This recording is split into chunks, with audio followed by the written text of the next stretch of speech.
Sen mi anlatırsın, ben mi sorayım?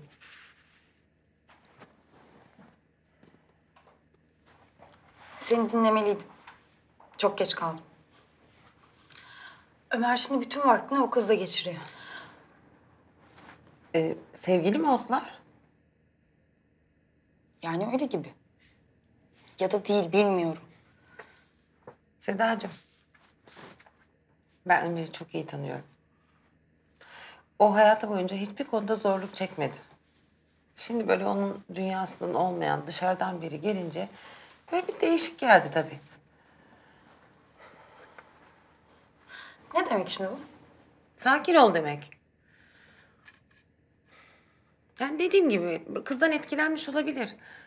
Ama onun hayatını paylaşacağı insan sensin. Abla. Hala beni teselli etmeye çalışıyorsun. Yorma artık kendini. Seni teselli etmeye çalışmıyorum.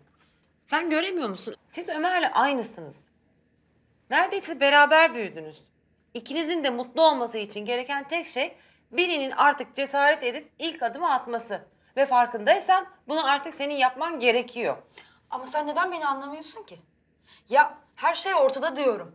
Gözünün beni gördüğü falan yok. Her fırsatta o kıza koşuyor. Ay Sedacığım olabilir. Yani böyle aklı karışmış olabilir, ondan hoşlanıyor olabilir.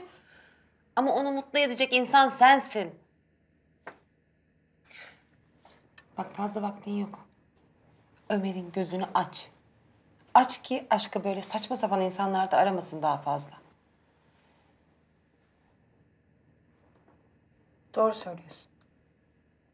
O zaman ben yarın her şeyi konuşacağım Ömer'le. Tamam mı?